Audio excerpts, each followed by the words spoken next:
ವಿಕ್ರಮ್ ಆದರವನ್ನು ಸೂಚಿಸಬೇಕು. ನಾವು ಅದು ಸಹಿತ ನೋಡಿದೀವಿ. ಗುರುವಿನ ಬಗ್ಗೆ ಆದರವನ್ನು ಸೂಚಿಸಬೇಕು ಅಂತ ಹೇಳ್ತೀವಿ. ಇದೇ ರೀತಿ ಲಿಂಗ ದೀಕ್ಷೆ, ಲಿಂಗ ಪೂಜೆಯನ್ನು ಮಾಡಬೇಕು. ಕಂಪಲ್ಸರಿ ನಾವು ಲಿಂಗ ದೀಕ್ಷೆ, ಲಿಂಗ ಪೂಜೆಯನ್ನು ಮಾಡಬೇಕು. ಜಂಗಮರಿಗೆ ಗೌರವವನ್ನು ತೋರಿಸಬೇಕು.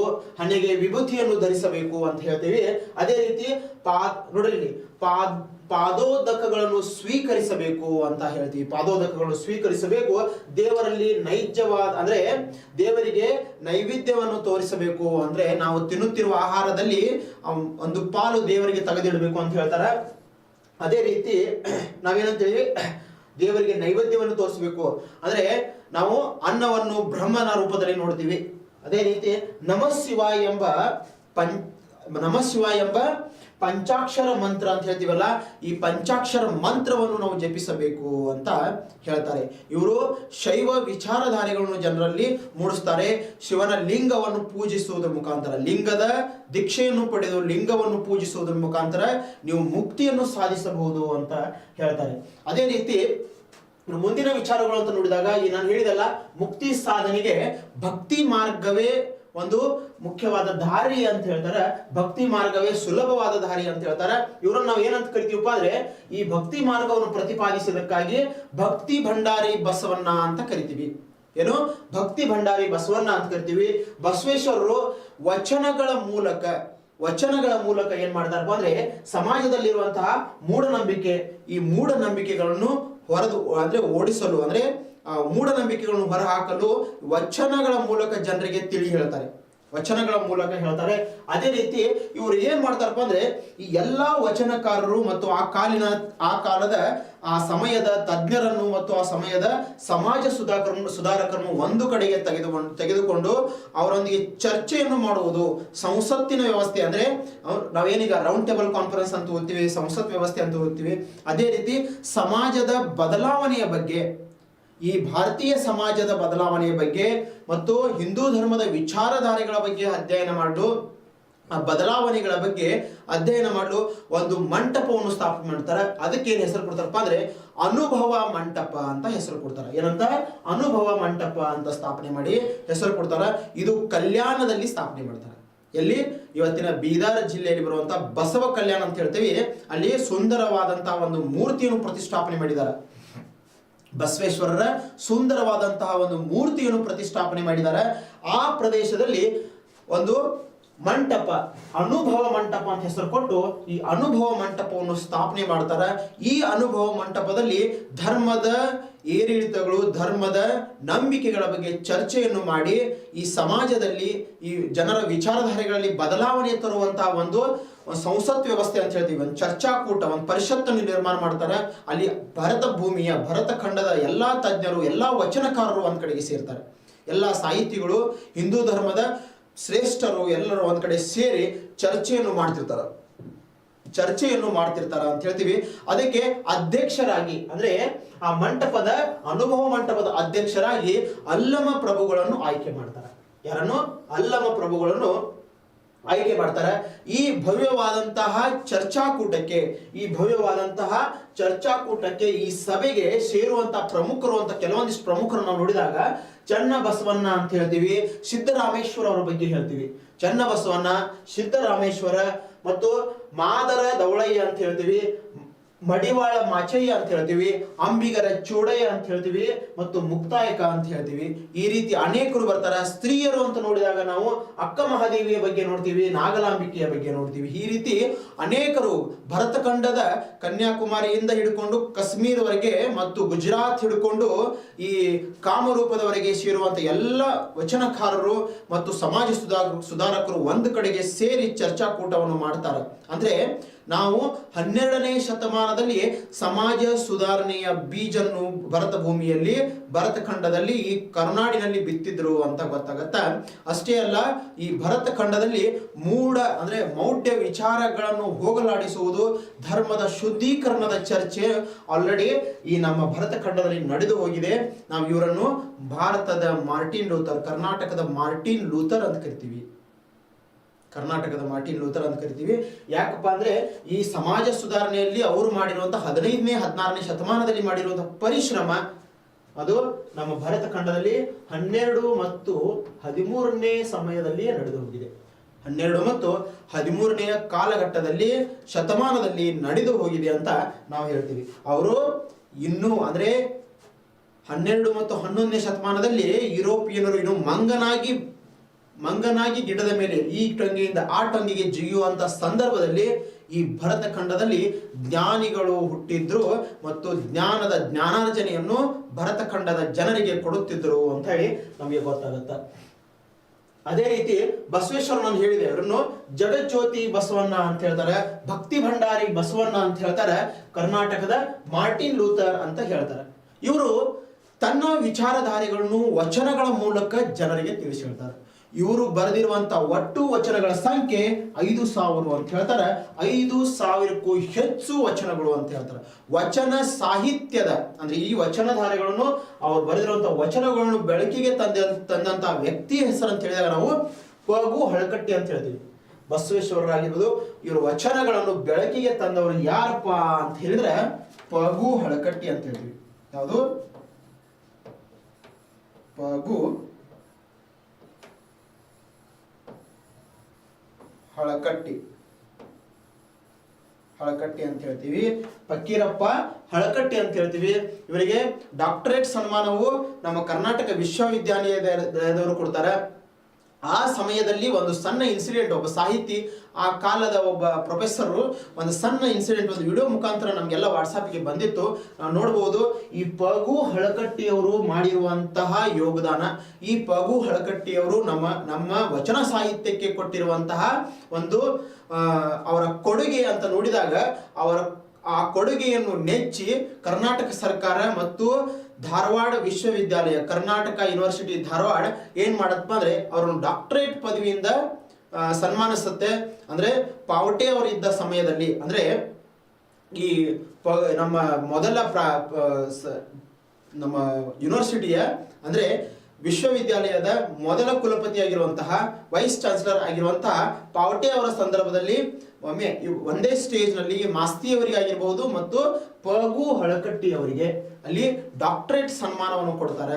ಆ ಸಮಯದ ಒಂದು ಇನ್ಸಿಡೆಂಟ್ ಹೇಳ್ತೀನಿ, ಯಾಕಂದ್ರೆ ವಚನ ಸಾಹಿತ್ಯವನ್ನು ನಾವು ಏನ್ ನೋಡ್ತಿದೀವಲ್ಲ, ಈ ಜಗತ್ತಿಗೆ ಏನು ಸಾರ್ತಾ ಇದೆಯಲ್ಲ, 12ನೇ ಶತಮಾನದ ವಚನ ಸಾಹಿತ್ಯ ಕಾಲಗರ್ಭದಲ್ಲಿ ಅಡಿಗೆ ಹೋಗಿತ್ತು. ಆ ಕಾಲಗರ್ಭದಲ್ಲಿ ಅಡಿಗೆ ಹೋಗಿರುವಂತಹ ಈ ವಚನ ಸಾಹಿತ್ಯವನ್ನು ನಮ್ಮ ಮುಂದೆ ಅಂದ್ರೆ ಈ ಕನ್ನಡಿಗರ ಮುಂದೆ, ಈ ಜಗತ್ತಿನ ಮುಂದೆ ಅದರ ಮೇಲೆ ಬೆಳಕು ಚೆಲ್ಲುವಾಗಿ ಮಾಡಿದವರು, ಈ ಜಗತ್ತಿನ ಮುಂದೆ ತಂದು ಇಟ್ಟವರು ಯಾರಪ್ಪ ಅಂದ್ರೆ ಪಗು ಹಳಕಟ್ಟಿ ಅಂತ ಹೇಳ್ತೀವಿ. ಈ ಪಗು ಹಳಕಟ್ಟಿ ಅವರಿಗೆ ಸನ್ಮಾನ ಮಾಡಲು ಅಂದ್ರೆ ಡಾಕ್ಟರೇಟ್ ಪದವಿ ಇದನ್ನು ಕೊಟ್ಟು ಸನ್ಮಾನ ಮಾಡಿ ಆ ಕಾಲದ ಒಂದು ಪದ್ಧತಿ ಅಂದ್ರೆ ರೀತಿ ರಿವಾಜ್ ಅಂತ ಹೇಳ್ತೀವಲ್ಲ, ಆ ಸಮಯದಲ್ಲಿ ಡಾಕ್ಟರೇಟ್ ಕೊಟ್ಟ ನಂತರ ಏನ್ ಮಾಡ್ತಿದ್ರಪ್ಪ ಅಂದ್ರೆ ಇವರೆಲ್ಲರೂ ಸೇರಿ ಲಂಚ್ ಅಂದ್ರೆ ಊಟದ ವ್ಯವಸ್ಥೆಯನ್ನು ಮಾಡಿಕೊಂಡು ಆ ಕೂಟಕ್ಕೆ ಎಲ್ಲರೂ ಕೂತು ಊಟ ಮಾಡ್ತಿದ್ರು. ಅಂದ್ರೆ ಎಲ್ಲ ಡಾಕ್ಟರೇಟ್ ಪದವೀಧರರು ಅದರೊಂದಿಗೆ ಆ ಸಂಸ್ಥೆಯ ರಿಜಿಸ್ಟ್ರಾರ್ ಆಗಿರಬಹುದು, ಆ ರೀತಿ ಆ ಸಂಸ್ಥೆಯ ಚಾನ್ಸಲರ್ ಆಗಿ ಎಲ್ಲರೂ ಸೇರಿ ಊಟಕ್ಕೆ ಕುಂತಿದ್ರಂತೆ. ಅದೇ ರೀತಿ ಆ ಸಮಯದಲ್ಲಿ ನಮ್ಮ ಹಿರಿಯರು ಏನ್ ಮಾಡ್ತಿದ್ರಪ್ಪ ಅಂದ್ರೆ ಒಳಗೆ ಒಂದು ಪೈಜಾಮ್ ಹಾಕೊಂಡು ಅಂದ್ರೆ ವೈಟ್ ಕಲರ್ ಶರ್ಟ್ ಹಾಕೊಂಡು ಅದರ ಮೇಲೆ ಈ ರೀತಿಯ ಒಂದು ಬ್ಲ್ಯಾಕ್ ಕಲರ್ ಕೋಟ್ ಅನ್ನು ಧರಿಸುತ್ತಿದ್ರು, ಈ ರೀತಿಯ ಒಂದು ಬ್ಲೇಸರ್ ಅನ್ನು ಧರಿಸುತ್ತಿದ್ರು. ಈ ಹಿರಿಯರನ್ನು ನಾವು ನೋಡಿದಾಗ, ನಮ್ಮ ಪೂರ್ವಜರನ್ನು ನಾವು ಸ್ವಲ್ಪ ನೋಡಿದಾಗ ವೈಟ್ ಕಲರ್ ಶರ್ಟ್ ಇರ್ತಿತ್ತು, ಒಳಗೆ ಮೇಲೆ ಒಂದು ಬ್ಲ್ಯಾಕ್ ಕಲರ್ ಕಪ್ಪು ಬಣ್ಣದ ಈ ರೀತಿಯ ಕೋಟ್ ಅಂತ ಹೇಳ್ತೀವಿ ಅಥವಾ ಈ ರೀತಿಯ ಬ್ಲೇಸರ್ ಅನ್ನು ಧರಿಸುತ್ತಿದ್ರು. ಆ ಬ್ಲೇಸರ್ ಅನ್ನು ಧರಿಸುವಾಗ ಅವರು ಊಟಕ್ಕೆ ಕುಂಡುವಂತಹ ಸಮಯ ಸಂದರ್ಭಗಳಲ್ಲಿ ಎಲ್ಲರೂ ಏನ್ ಮಾಡ್ತಿದ್ರಪ್ಪ ಅಂದ್ರೆ ಆ ಕುರ್ಚಿಗೆ ತನ್ನ ಕೋಟನ್ನು ತೆಗೆದು ಇಟ್ಟು ಅಥವಾ ಗೋಡೆಗೆ ತನ್ನ ಕೋಟನ್ನು ತೆಗೆದಿಟ್ಟು ಊಟಕ್ಕೆ ಕುಂತಿದ್ರು. ಇದು ನಮ್ಮ ಪರಂಪರೆಯಾಗಿತ್ತು. ಆ ಸಮಯದಲ್ಲಿ ಅವರು ಊಟಕ್ಕೆ ಕುಂಡುವ ಸಂದರ್ಭದಲ್ಲಿ ಆ ಕೋಟನ್ನು ತೆಗೆಯಲಾಗು.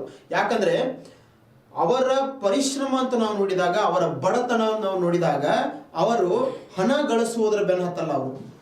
ಅವರು ಈ ವಚನ ಸಾಹಿತ್ಯವನ್ನು ಸಂಗ್ರಹಿಸಿ ವಚನ ಸಾಹಿತ್ಯದ ಮೂಲಕ ಬಸವ ತತ್ವವನ್ನು ಸಾರುತ್ತಿರ್ತಾರೆ. ಅವರ ಪರಿಶ್ರಮ ಹೆಂಗಿರುತ್ತೆ ಅಂದ್ರೆ ಬೆಳಕಿಗೆ ಬಾರದ ಆಗಿರ್ತದೆ. ಅವರ ಪಟ್ಟಿರುವಂತಹ ಪರಿಶ್ರಮವೇ ನಮಗೆ ಇವತ್ತು 5,000 ವಚನಗಳು ನಮ್ಮ ಕಣ್ಣ ಮುಂದೆ ಕಾಣ್ತಾ ಇದ್ದಾವೆ. ಆ ಸಮಯದಲ್ಲಿ ಅವರು ಆ ಕೋಟನ್ನು ತೆಗೆದಿಡಲು ನಿರಾಕರಿಸ್ತಾರ. ಅವಾಗ ಮಾಸ್ತಿ ಅವ್ರು ಕೇಳ್ತಾರಂತ, ಯಾಕ್ರಿ ಈ ಕೋಟನ್ನು ತೆಗೆದಿಡುವರಾಗಿರಂದ್ರ, ಇಲ್ರಿ ಒಳಗಿನ ಶರ್ಟ್ಗೆ ತೂತ್ ಬಿದ್ದಾವ, ಈ ಒಳಗಿನ ಶರ್ಟ್ ಹರಿದಿದೆ ರೀ, ಅದಕ್ಕಾಗಿ ಎಲ್ಲ ಚಾನ್ಸಲರ್ ಆಗಿರ್ಬೋದು, ಎಲ್ಲ ಗಣ್ಯಮಾನ್ಯರು ಎಲ್ಲ ಊಟಕ್ಕೆ ಇದ್ದಾರಲ್ಲ, ಅವ್ರ ಮುಂದೆ ಆ ನನ್ನ ಪರಿಸ್ಥಿತಿ ಅವ್ರಿಗೆ ಗೊತ್ತಾಗಬಾರದು ಅಂತ ಹೇಳಿ ಅವ್ರು ಹೇಳ್ತಾರೆ. ಇದೊಂದು ಎಷ್ಟು ಭಾವುಕವಾಗುವಂತಹ ಸಮಯ ಅಂದ್ರೆ, ಇಂಥ ಮಹಾನ್ ವ್ಯಕ್ತಿ ಈ ವಚನ ಸಾಹಿತ್ಯವನ್ನೇ ಜಗತ್ತಿಗೆ ಪರಿಚಯಿಸಿದಂತಹ ಈ ಪಗು ಹಳಕಟ್ಟಿಯವರು ಹಣ ಗಳಿಸಲಿಲ್ಲ. ಪಗು ಹಳಕಟ್ಟಿಯವರು ಹಣ ಗಳಿಸಲಿಲ್ಲ. ಅವರು ಗಳಿಸಿದ್ದು ಏನಪ್ಪಾ ಅಂದ್ರೆ, ನಮಗೆ ಬೇಕಾಗಿರುವಂತಹ 12 ಮತ್ತು 13ನೇ ಶತಮಾನದಲ್ಲಿ ಭವ್ಯವಾದಂತಹ ವಚನ ಸಾಹಿತ್ಯವು ಕಾಲಗರ್ಭದಲ್ಲಿ ಅಡಗಿ ಹೋಗಿತ್ತಲ್ಲ, ಅದನ್ನು ಮೂಲೆ ಮೂಲೆಯಲ್ಲಿ, ಕರ್ನಾಟಕ ಮತ್ತು ಮಹಾರಾಷ್ಟ್ರದ ಮೂಲೆ ಮೂಲೆಯಲ್ಲಿ ತಿರುಗಾಡಿ ಆ ವಚನ ಸಾಹಿತ್ಯವನ್ನು ನಮ್ಮ ಮುಂದೆ ತಂದಿರ್ತಾರ, ಬೆಳಕಿಗೆ ತರ್ತಾರಲ್ಲ. ಈ ಶ್ರೇಷ್ಠತ್ವ, ಈ ಶ್ರೇಷ್ಠವಾದ ಗುಣವನ್ನು ನಾವು ನೋಡಿದಾಗ ಅವರು ಹಣದ ಬೆನ್ನೆ ಹತ್ತಲಿಲ್ಲ. ಈ ಎಲ್ಲ ಇತಿಹಾಸದ ಪುಟಗಳಲ್ಲಿ ನಾವು ಈ ಮಹಾನ್ ವ್ಯಕ್ತಿಗಳ ಬಗ್ಗೆ ಏನು ಅಧ್ಯಯನ ಮಾಡ್ತಾ ಇದ್ದೀವಿ, ಅವರ ತತ್ವ ಸಿದ್ಧಾಂತಗಳನ್ನು ನಾವೇನು ಅಧ್ಯಯನ ಮಾಡ್ತಾ ಇದೀವಲ್ಲ, ಅದಕ್ಕೆ ಕೊಟ್ಟಿರುವಂತಹ ಮಹಾನ್ ಕೊಡುಗೆಯನ್ನೇ ಈ ಕ್ಲಾಸ್ನಲ್ಲಿ ಬಸವೇಶ್ವರರ ಬಗ್ಗೆ ಹೇಳುವ ಸಂದರ್ಭದಲ್ಲಿ, ಬಸವೇಶ್ವರ ಅವರ ವಚನ ಸಾಹಿತ್ಯದ ಬಗ್ಗೆ ಹೇಳುವ ಸಂದರ್ಭದಲ್ಲಿ ಪ್ರತಿ ಸಾರಿ ನಾವು ಈ ಪಗು ಹಳಕಟ್ಟಿಯವರ ಬಗ್ಗೆ ಸ್ಪೆಷಲ್ ಆಗಿ ಹೇಳಲೇಬೇಕು ಅಂತ ಹೇಳ್ತೀನಿ. ಇತಿಹಾಸವು ಯಾವತ್ತಿಗೂ ಮರೆಯಲಾರದಂತಹ ಸರಳವಾದ ವ್ಯಕ್ತಿತ್ವವೇ ಪಗು ಹಳಕಟ್ಟಿ.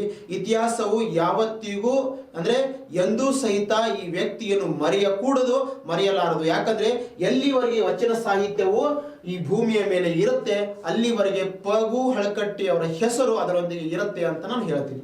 ಓಕೆ, ಇದೇ ರೀತಿ ಬಸವೇಶ್ವರರು ನೋಡಿದಾಗ 5,000 ವಚನಗಳನ್ನು ರಚಿಸಿದ್ದಾರೆ ಅಂತ ಹೇಳ್ತೀವಿ. ಸಮಾಜ ಸುಧಾರಣೆಯ ದೃಷ್ಟಿಯಿಂದ ಅವರು ಕೊಟ್ಟಿರುವಂತಹ ಮಾತುಗಳು ವಚನ ಸಾಹಿತ್ಯದ ಮುಖಾಂತರ ಜನರಿಗೆ ತಲುಪಿಸ್ತಾರೆ. ಈ ರೀತಿ ನೋಡ್ತೀವಿ.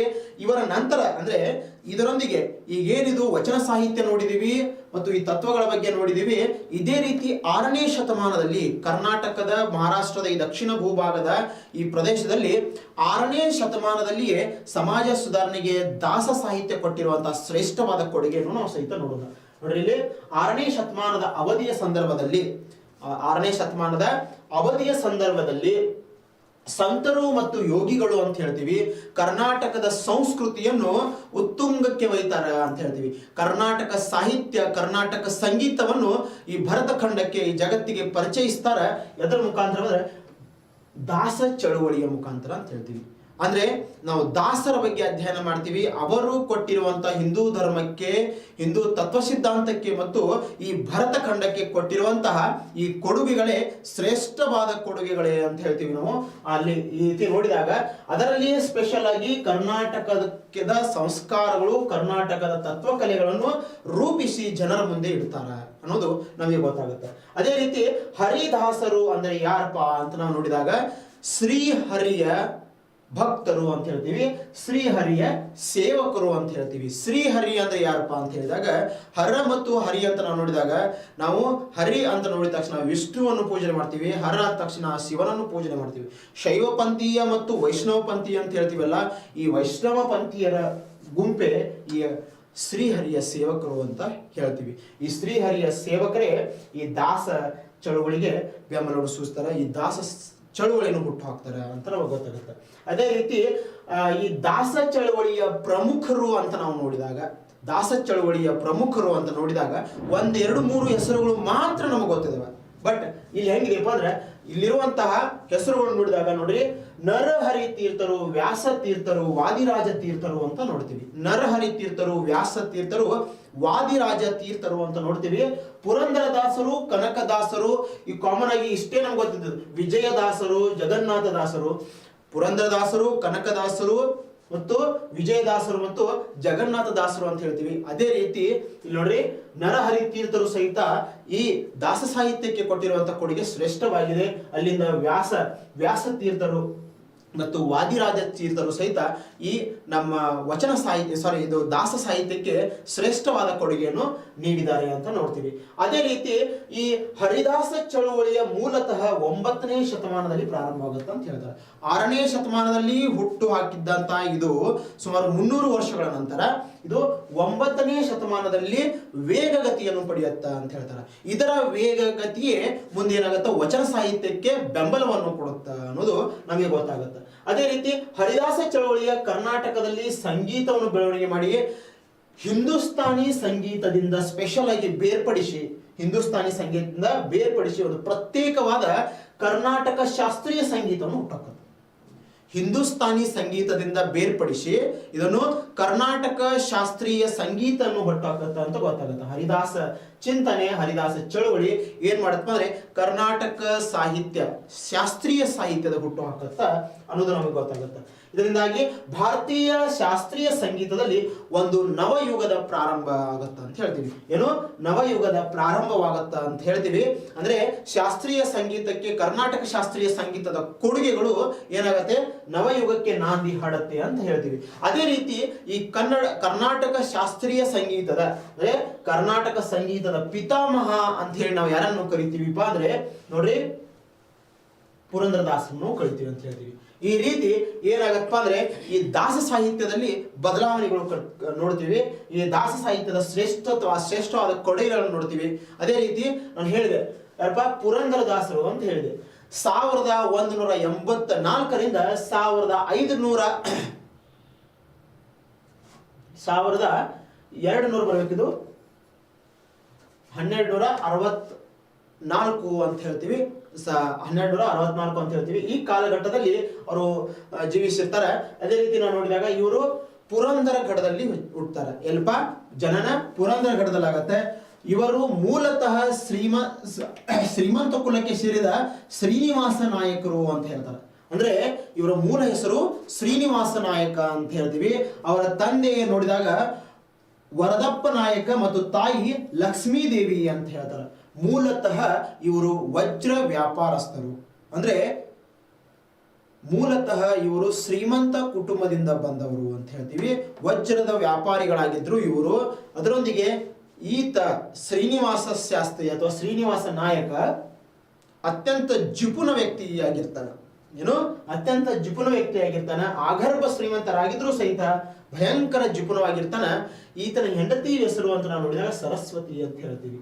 ಈ ಮಹಾತಾಯಿಯ ಫಲಶ್ರುತಿಯೇ ಈ ಪುರಂದರದಾಸರಿಗೆ ಶ್ರೀಮನ್ ನಾರಾಯಣನ ದರ್ಶನ ಆಗುತ್ತೆ ಅಂತ ಹೇಳ್ತೀವಿ. ಯಾಕಂದ್ರೆ ಈ ತಾಯಿ ತನ್ನ ಗಂಡನಿಗೆ ಗೊತ್ತಾಗಲಾರದ ಹಾಗೆ, ತನ್ನ ಗಂಡನಿಗೆ ಯಾವುದೇ ರೀತಿಯ ವ್ಯವಸ್ಥೆ ಗೊತ್ತಾಗಲಾರದ ಹಾಗೆ ದಾನ ಧರ್ಮಗಳನ್ನು ಮಾಡ್ತಿರ್ತಾಳೆ.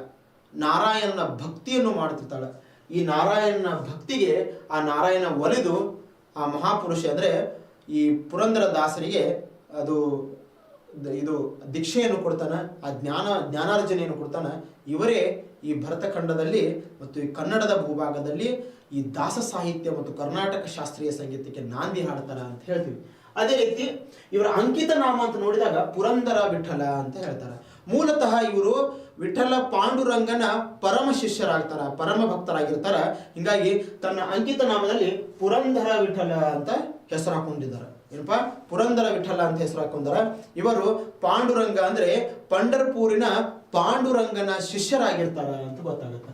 ಪಾಂಡುರಂಗನ ಪರಮ ಭಕ್ತರಾಗಿರ್ತಾರ, ಪಾಂಡುರಂಗನ ಶಿಷ್ಯರಾಗಿರ್ತಾರ.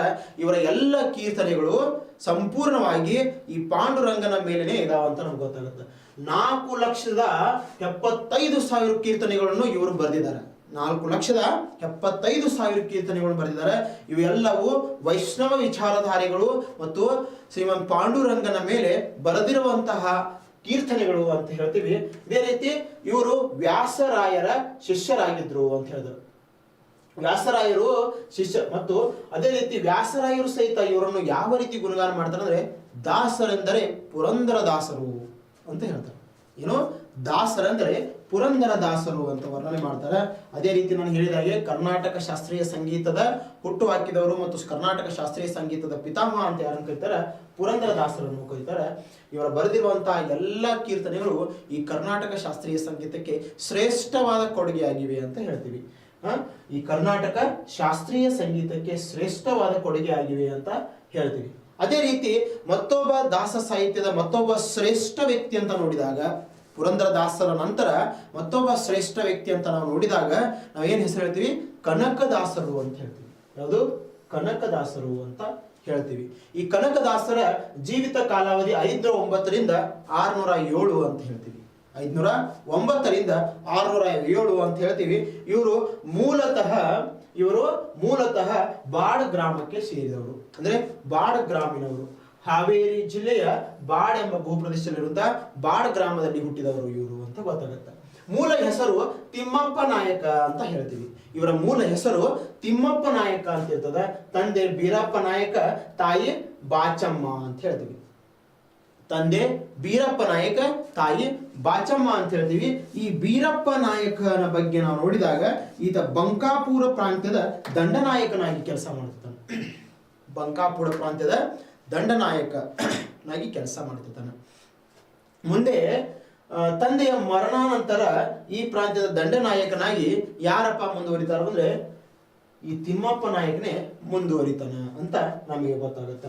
ಈತ ಮೂಲತಃ ಕುರುಬ ಕುಟುಂಬಕ್ಕೆ ಸೇರಿದ, ಕುರುಬ ಜನಾಂಗಕ್ಕೆ ಸೇರಿದ ಅಂತ ಹೇಳ್ತೀವಿ.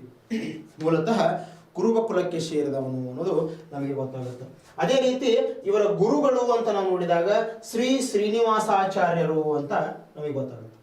ಇವರು ಗುರುಗಳು ಇರ್ತಾರ. ಇವರ ಗುರುಗಳ ಹೆಸರು ಶ್ರೀನಿವಾಸಾಚಾರ್ಯ ಅಂತ ನಮಗೆ ಗೊತ್ತಾಗುತ್ತೆ. ಅದೇ ರೀತಿ ಇವರಿಗೆ ಕನಕ ಅಂತ ಹೆಸರು ಹೆಂಗೆ ಬತ್ತು ಅನ್ನೋದು ನೋಡೋದು ಬೇಕು. ಯಾಕಂದ್ರೆ ಕನಕ ಅಂದ ತಕ್ಷಣ ಅದು ಬಂಗಾರದ ರಾಶಿ ಅಂತ ಹೇಳ್ತೀವಲ್ಲ, ಈ ಕನಕ ಅಂದ್ರೆ ಚಿನ್ನ, ಅಂದ್ರೆ ಭೂಮಿಯಲ್ಲಿ ಚಿನ್ನದ ರಾಶಿ ಇವರಿಗೆ ಸಿಗುತ್ತೆ. ಭೂಮಿಯಲ್ಲಿ ಚಿನ್ನದ ರಾಶಿ ಸಿಗುತ್ತ. ಜನರು ಇವರನ್ನು ಕನಕಪ್ಪ ಅಂತ ಕರೆಯಕ್ಕೆ ಸ್ಟಾರ್ಟ್ ಮಾಡ್ತಾರೆ. ಏನು ಕನಕಪ್ಪ ಅಂತ ಕರೆಯಕ್ಕೆ ಸ್ಟಾರ್ಟ್ ಮಾಡ್ತಾರ.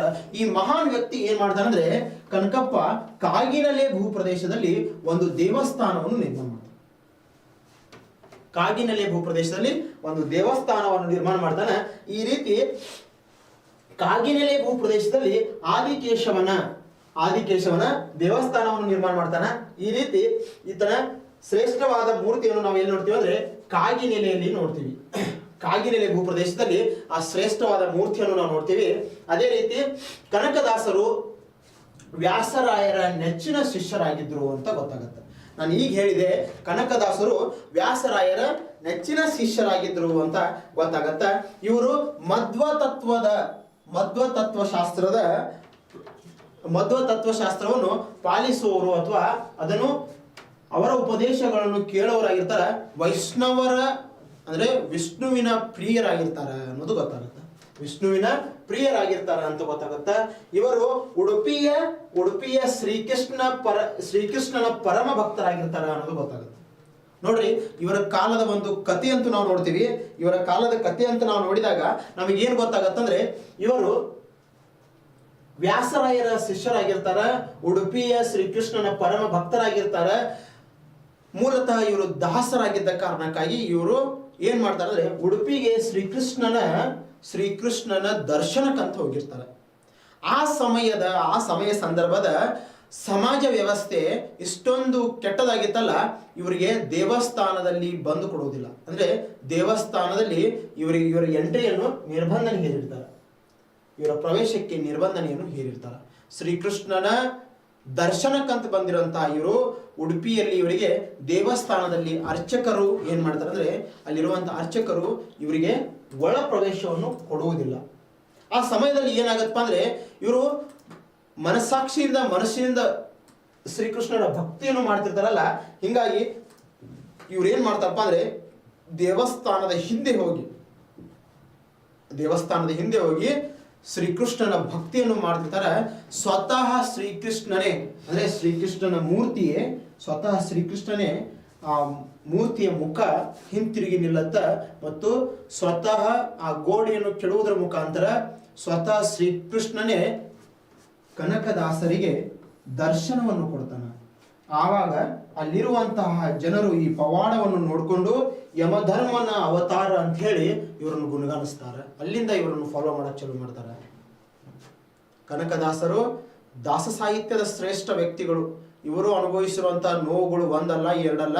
ಅವಾಗ ದಾಸರಿಗೆ ಕೊಡುತ್ತಿರುವಂತಹ ಮರ್ಯಾದೆ ಅಂತ ನಾವು ನೋಡಿದಾಗ, ಈ ಸಂತರಿಗೆ ಕೊಡುತ್ತಿರುವಂತಹ ಮರ್ಯಾದೆ, ಅವರು ಪಟ್ಟಿರುವಂತಹ ಕಷ್ಟಗಳು ಅಂತ ನೋಡಿದಾಗ, ನಾವೇನಿವತ್ತು ನೂರಾರು ವರ್ಷಗಳ ನಂತರ ದಾಸ ಸಾಹಿತ್ಯದ ಬಗ್ಗೆ ಅಧ್ಯಯನ ಮಾಡ್ತಾ ಇದೀವಲ್ಲ, ಆ ದಾಸ ಸಾಹಿತ್ಯದ ಮೇಲೆ ಏನು ಸಂಶೋಧನೆಗಳನ್ನು ಮಾಡ್ತಾ ಇದೀವಲ್ಲ, ಆ ಸಂಶೋಧನೆಗಳ ಹಿಂದೆ ಇರುವಂತಹ ಪರಿಶ್ರಮಗಳು ಅಂತ ನಾವು ನೋಡಿದಾಗ, ಇವರ ಕಾಲದ ಕಷ್ಟಗಳನ್ನು ನಾವು ನೋಡಿದಾಗ ನಮ್ಗೆ ಗೊತ್ತಾಗುತ್ತೆ.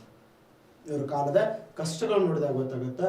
ಯಾಕಂದ್ರೆ ಸಮಾಜ ವ್ಯವಸ್ಥೆಯಲ್ಲಿ ದಾಸರಿಗೆ ಎಷ್ಟರ ಮಟ್ಟಿಗೆ ಬೆಂಬಲವನ್ನು ಕೊಡ್ತಿದ್ರು, ಸಮಾಜ ವ್ಯವಸ್ಥೆಯಲ್ಲಿ ದಾಸರಿಗೆ ಎಷ್ಟರ ಮಟ್ಟಿಗೆ ಮರ್ಯಾದೆಗಳನ್ನು ಕೊಡುತ್ತಿದ್ರು ಅಂತ ಹೇಳೋದು ನಮ್ಗೆ ಗೊತ್ತಾಗುತ್ತೆ. ಸ್ವತಃ ದೇವರೇ ತಿರುಗಿ ನಿಲ್ತಾನಂದ್ರೆ ದಾಸರ ಅಂದ್ರೆ ನಮ್ಮ ಕನಕದಾಸರ ಪರಿಶ್ರಮ ಅಥವಾ ಕನಕದಾಸರ ಭಕ್ತಿಯನ್ನು ಮೆಚ್ಚಿ ಸ್ವತಃ ದೇವರೇ ಅವರಿಗೆ ಶರಣ ಆಗ್ತಾನೆ ಅನ್ನೋದು ಗೊತ್ತಾಗತ್ತ. ಜನ ಅವರನ್ನು ಫಾಲೋ ಮಾಡಿ ಯಮಧರ್ಮನ ಅವತಾರ ಅಂತ ಹೇಳಿ ಅವರಿಗೆ ಒಂದು ಬಿರುದು ಕೊಡ್ತಾರೆ. ಯಮಧರ್ಮನ ಅವತಾರ ಅಂತ ಹೇಳಿ ಅವರಿಗೆ ಒಂದು ಬಿರುದು ಕೊಡ್ತಾರ. ಅದೇ ರೀತಿ ಇವರು ಜಾತಿ ವ್ಯವಸ್ಥೆಯನ್ನು ಟೀಕಿಸುವುದರ ಮುಖಾಂತರ ಒಂದು ವ್ಯಾಖ್ಯಾನವನ್ನು ಹೇಳ್ತಾರ. ಕುಲವೆಂದು ಹೊಡೆದಾಡಿದಿರಿ, ನಿಮ್ಮ ಕುಲದ ನೆಲೆ ನೆನೆದಾದರೂ ನಿಮಗೆ ಬಲ್ಲಿರ, ಅಥವಾ ನೆಲೆ ಏನಾದರೂ ನೀವು ಬಲ್ಲಿದಿರಾ ಅಂತ ಒಂದು ಮಾತು ಹೇಳ್ತಾರೆ. ಕುಲ ಅಂತ ಯಾಕೆ ಹೊಡೆದಾಡ್ತಿರಲ್ಲ, ಈ ಕುಲ ಅಂತ ಹೊಡೆದಾದ್ರಲ್ಲಿ ಏನು ಟೈಮ್ ವೇಸ್ಟ್ ಮಾಡ್ತಿರಲ್ಲ, ನಿಮ್ಮ ಕುಲ, ಆ ಕುಲದ ನೆಲ ಅಂದ್ರೆ ಆ ಕುಲದ ಮೂಲ ಯಾವುದು ಅನ್ನೋದು ನಿಮಗೆ ಗೊತ್ತೈತೆ ಅನ್ಪ ಅಂತ ಕೇಳ್ತಾರೆ. ಅಂದ್ರೆ ಕುಲವನ್ನು ಕುಲ ಅಂತ ಜಗಳಾಡುತ್ತಿರುವಂತಹ ಈ ಜಾತಿ ವ್ಯವಸ್ಥೆಯನ್ನು ಸಂಪೂರ್ಣವಾಗಿ ಟೀಕೆ ಮಾಡ್ತಾರೆ.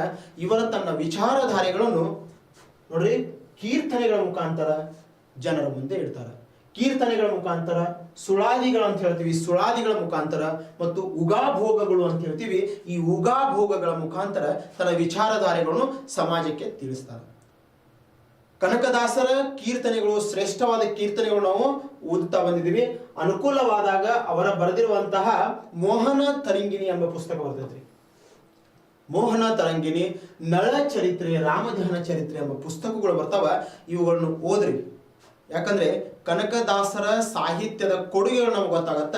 ನಳ ಚರಿತ್ರೆ, ರಾಮಧ್ಯಾನ ಚರಿತ್ರೆ ಮತ್ತು ಮೋಹನ ತರಂಗಿಣಿ ಅಂತ ಬರ್ತೈತಿ. ಹರಿಭಕ್ತ ಸಾರ ಅಂತ ಸ್ಪೆಷಲ್ ಆಗಿ ಬುಕ್ ಇದೆ. ಇಲ್ಲಿ ಕೀರ್ತನೆಗಳು ನಿಮ್ಗೆ ಸಿಗ್ತಾವ. ಈ ಕೀರ್ತನೆಗಳನ್ನು ಓದ್ರಿ. ಈ ಓದುವುದರ ಮುಖಾಂತರ ಕನಕದಾಸರ ಸಾಹಿತ್ಯದ ಮೇಲೆ ನಾವು ಬೆಳಕು ಚೆಲ್ಲಬಹುದು ಅಂತ ನಮಗೆ ಗೊತ್ತಾಗುತ್ತೆ. ಅದೇ ರೀತಿ ಇವರ ಅಂಕಿತ ನಾಮ ಅಂತ ನಾವು ನೋಡಿದಾಗ ಕಾಗಿನೆಲೆ ಆದಿಕೇಶವ ಅಂತ ಹೇಳ್ತೀವಿ. ಅಂದ್ರೆ ಕಾಗಿನೆಲೆಯಲ್ಲಿ ಆದಿಕೇಶವನ ಮೂರ್ತಿಯನ್ನು ಸ್ಥಾಪನೆ ಮಾಡಿದರು. ಕಾಗಿನೆಲೆಯಲ್ಲಿ ಆದಿಕೇಶವನ ಮೂರ್ತಿಯನ್ನು ಪ್ರತಿಷ್ಠಾಪನೆ ಮಾಡಿದಂತ ಈ ಕನಕಪ್ಪ ಅಥವಾ ಕನಕದಾಸರು ತನ್ನ ಅಂಕಿತ ನಾಮವನ್ನು ಕಾಗಿನೆಲೆ ಆದಿಕೇಶವ ಅಂತ ಇಟ್ಕೋತಾರೆ. ಇವರ ಕೀರ್ತನೆಗಳಲ್ಲಿ ಇವರ ಅಂಕಿತ ನಾಮವನ್ನು ಲಾಸ್ಟ್ಗೆ ಮೆನ್ಷನ್ ಮಾಡ್ತಾರೆ, ಕಾಗಿನೆಲೆ ಆದಿಕೇಶವ ಅಂತ ಮೆನ್ಷನ್ ಮಾಡ್ತಾರೆ. ಸುಮಾರು 316ಕ್ಕೂ ಹೆಚ್ಚು ಕೀರ್ತನೆಗಳನ್ನು ಇವರು ರಚಿಸಿದ್ದಾರೆ. ಎಷ್ಟ್ರಿ? 316ಕ್ಕೂ ಹೆಚ್ಚು ಕೀರ್ತನೆಗಳನ್ನು ಇವರು ರಚಿಸಿದ್ದಾರೆ ಅನ್ನೋದು ನಮಗೆ ಗೊತ್ತಾಗುತ್ತೆ. ಈ ರೀತಿ ದಾಸ ಸಾಹಿತ್ಯ, ಅದೇ ರೀತಿ ವಚನ ಸಾಹಿತ್ಯವನ್ನು ನಾವು ನೋಡಿದಾಗ ಯಾವ ರೀತಿ ಭರತಖಂಡಕ್ಕೆ, ದಕ್ಷಿಣದ ಭೂಭಾಗಕ್ಕೆ, ದಕ್ಕನ್ ಭೂಭಾಗಕ್ಕೆ ಎಷ್ಟರ ಮಟ್ಟಿಗೆ ಕೊಡುಗೆಯನ್ನು ಕೊಟ್ಟಿದವಲ್ಲ, ಅದರೊಂದಿಗೆ ಸಹಿತ ಈ ಕನ್ನಡದ ಭೂಭಾಗಕ್ಕೆ ಮತ್ತು ಈ ದಕ್ಕನ್ ಪ್ರಾಂತ್ಯಕ್ಕೆ ಸೂಫಿ ಸಂತರ ಕೊಡುಗೆಯೂ ಅಷ್ಟೇ ಶ್ರೇಷ್ಠವಾಗಿದೆ ಅಂತ ಹೇಳ್ತೀವಿ. ಇಸ್ಲಾಂ ಕುಲದಿಂದ ಬಂದವರು ಅಥವಾ ಹಿಂದೂ ಮತ್ತು ಇಸ್ಲಾಂ ವಿಚಾರಧಾರೆಗಳ ನಡುವಿನ ಒಂದು ಪಂಥ ಅಂತ ಹೇಳಿದಾಗ ನಾವು ಸೂಫಿ ಪಂಥ ಅಂತ ಹೇಳ್ತೀವಿ. ಈ ಸೂಫಿ ಪಂಥದ ಹುಟ್ಟು ಹಿಂದೂ ಮುಸ್ಲಿಮರ ಐಕ್ಯತೆಗೆ ಒಂದು ಕಾರಣೀಭೂತವಾಯಿತು. ಈ ಸೂಫಿ ವಿಚಾರಧಾರೆಗಳು ಏನ್ ಮಾಡ್ತಾವ ಅಂದ್ರೆ ಈ ಕನ್ನಡದ ಮತ್ತು ಈ ದಕ್ಕನ್ ಪ್ರಾಂತ್ಯದ ಈ ಭರತಖಂಡದ ಭೂಭಾಗದಲ್ಲಿ ಸಮಾಜ ಸುಧಾರಣೆಗೆ ಒಂದು ಶ್ರೇಷ್ಠವಾದಂತಹ ಒಂದು ವ್ಯವಸ್ಥೆಯಾಗಿತ್ತು ಅನ್ನೋದು ನಮಗೆ ಗೊತ್ತಾಗುತ್ತೆ. 16ನೇ ಶತಮಾನದಲ್ಲಿ ದಕ್ಕನನ್ನು ತನ್ನ ಕೇಂದ್ರ ಬಿಂದುವಾಗಿ ಇಟ್ಕೊಂಡಿರುವಂತಹ ಈ ಸೂಫಿ ವಿಚಾರಧಾರಿಗಳು, ದಕ್ಕನನ್ನು ತನ್ನ ಕೇಂದ್ರವಾಗಿ ಇಟ್ಟುಕೊಂಡಿರುವಂತಹ ಈ ಸೂಫಿ ವಿಚಾರಧಾರೆಗಳು ಆ ಸಮಯದಲ್ಲಿ ಕರ್ನಾಟಕ ಭೂಭಾಗದಲ್ಲಿ ಬಹುಮನಿ ಸಾಮ್ರಾಜ್ಯ ಮತ್ತು ಬಿಜಾಪುರ ಆದಿಲ್ ಶಾಹಿ ಸಾಮ್ರಾಜ್ಯಗಳು, ಬಹುಮನಿ ಸಾಮ್ರಾಜ್ಯ ಮತ್ತು ಬಿಜಾಪುರ ಆದಿಲ್ ಶಾಹಿ ಸಾಮ್ರಾಜ್ಯಗಳು ಬೆಳಕಿಗೆ ಬಂದಾಗ ಈ ಕರ್ನಾಟಕ ಭೂಭಾಗಕ್ಕೆ ಬಂದು ನೆಲೆಸ್ತಾರ. ಇಲ್ಲಿಯೂ ಸಹಿತ ಧರ್ಮ ಪ್ರಚಾರವನ್ನು ಮಾಡ್ತಾರೆ, ಇಲ್ಲಿಯೂ ಸಹಿತ ಸಮಾಜ ಸುಧಾರಣೆಗೆ ಇವರು ದಾಪುಗಳನ್ನು ಹಾಕ್ತಾರ ಅನ್ನೋದು ಗೊತ್ತಾಗುತ್ತೆ.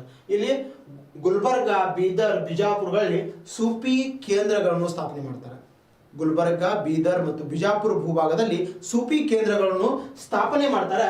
ಅದೇ ರೀತಿ ದೆಹಲಿಯ ತುಘಲಕ್ ಮತ್ತು ಸೈಯದ್ ಸಂತತಿಯವರು ಸೂಫಿ ಪಂಥಕ್ಕೆ ಕೊಟ್ಟಿರುವಂತಹ ಬೆಂಬಲದೊಂದಿಗೆ ಇವರು ಏನಾಗ್ತೈತೆ ಅಂದ್ರೆ ಮುಂದೆ ಇವರ ನಂತರದ ದಿನಗಳಲ್ಲಿ ಅಂದ್ರೆ ದೆಹಲಿ ಸುಲ್ತಾನರ ತುಘಲಕ್ ಮತ್ತು ಸೈಯದ್ ಮನೆತನಗಳ ನಂತರದ ದಿನಗಳಲ್ಲಿ ಇವ್ರು ಏನ್ ಮಾಡ್ತಾರೆ ಅಂದ್ರೆ ಗುಲ್ಬರ್ಗಕ್ಕೆ, ಕರ್ನಾಟಕ ಭೂಭಾಗದ ಗುಲ್ಬರ್ಗಾದ ಬಹುಮನಿ ಸಾಮ್ರಾಜ್ಯದ ಭೂಭಾಗಕ್ಕೆ ವಲಸೆ ಬರ್ತಾರೆ.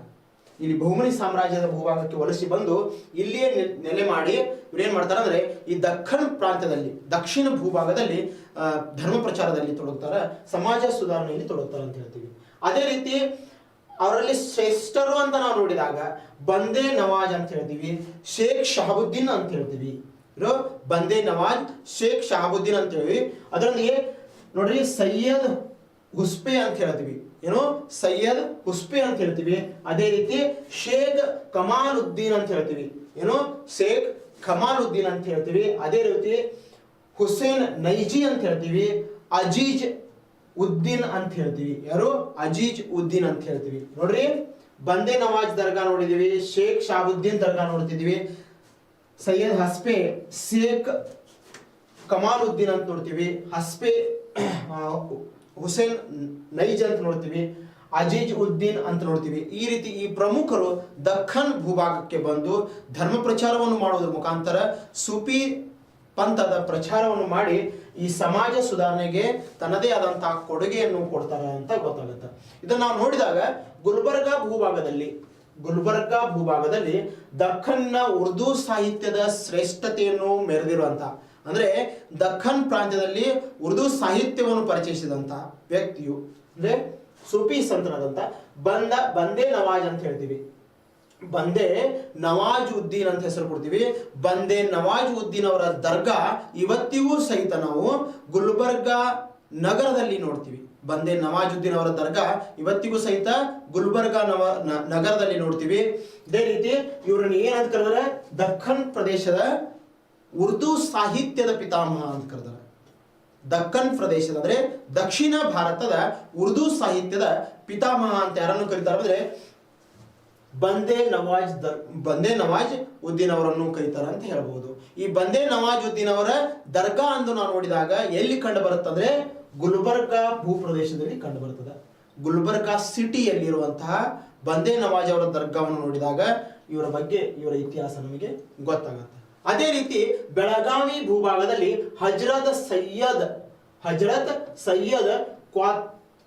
ಕ್ವಾತಲ್ ಶಹಾ ಅಂತ ದರ್ಗಾ ಬರುತ್ತೆ. ಬೆಳಗಾವಿ ಭೂಭಾಗದಲ್ಲಿ ಹಜರತ್ ಸಯ್ಯದ್ ಕ್ವಾತಲ್ ಶಹಾ ಅಂತ ಹೇಳಿ ಬೆಳಗಾವಿ ಭೂಭಾಗದಲ್ಲಿ ದರ್ಗಾ ಬರ್ತದೆ. ಅದೇ ರೀತಿ ಬಿಜಾಪುರ ಭೂಭಾಗದಲ್ಲಿ ಮುರ್ತಾಜ್ ಖಾದೀರ್ ಅವರ ದರ್ಗಾ ಬರ್ತದೆ. ಅದೇ ರೀತಿ ಹಜರತ್ ಬುರ್ನುದ್ದೀನ್ ಶಾ ಅಂತ ಹೇಳ್ತೀವಿ. ಹಜರತ್ ಬುರ್ನುದ್ದೀನ್ ಶಾ ಅಂತ ಹೇಳ್ತೀವಿ.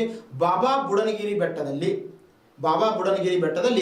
ಈ ಬಾಬಾ ಬುಡನಗಿರಿ ಅಂತ ಹೇಳ್ತೀವಲ್ಲ, ಈ ಪ್ರದೇಶದಲ್ಲಿ ಬುರ್ನುದ್ದೀನ್ ಶಾ ಅಂತ ಹೇಳ್ತೀವಿ.